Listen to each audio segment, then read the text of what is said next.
lot of times I will look at other mediums and historical products that have existed, and then ask, what if that product existed today, or what if that product was in this medium? So if you took the New York Times and put it into video, what would it be? If you took 60 Minutes and made it into a social network, what it would be? You can just sort of pick a different medium or technology and then apply it to previous brands that have existed in various verticals and see what happens. Being an entrepreneur is a dogfight every day, so almost every business I've had has had ups and downs. My first business was around when the dot-com bubble burst, and I had to go from 70 to 10 employees and lay off 60. And that was a big learning experience and very hard.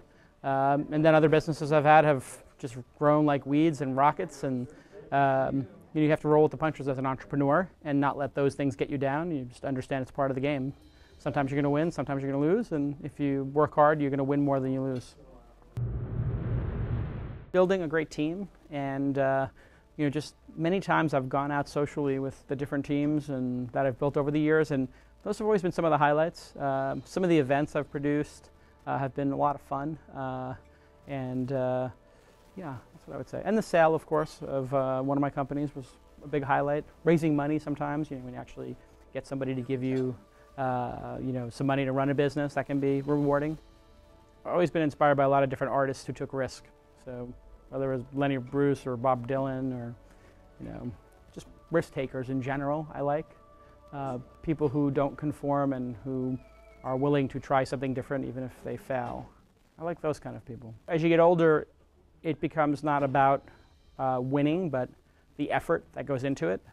So actually at this point, although my preference is to win at everything I do, I'm pretty much a realist. I know that you can't bat 1,000. So I focus on trying to just do a little bit better every day, every episode of a show, every blog post, every video, every logo, every little thing that's part of building a business. I just try to do a little bit better than the last time, and that seems to work really well. Iteration is innovation.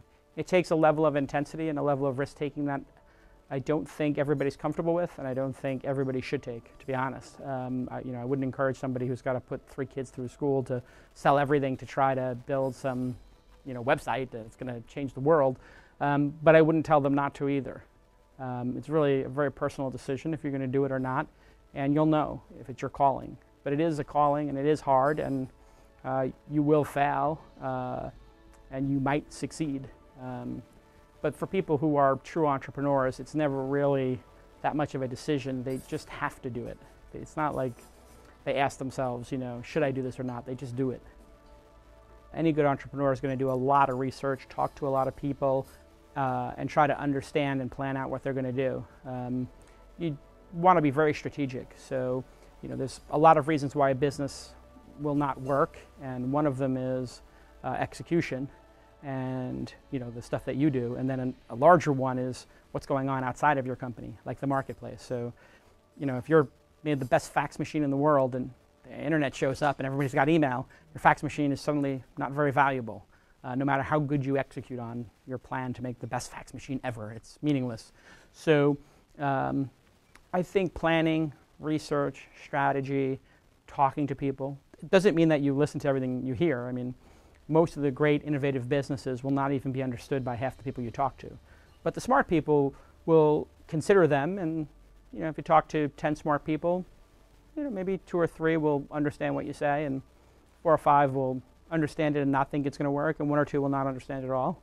And that's okay. You just want to at least bounce the idea off a lot of people and get some feedback. And then just work like heck to make it a reality. And if it doesn't work, move on. I mean, that's one of the mistakes some entrepreneurs make, is that they don't have enough perseverance, and some have too much.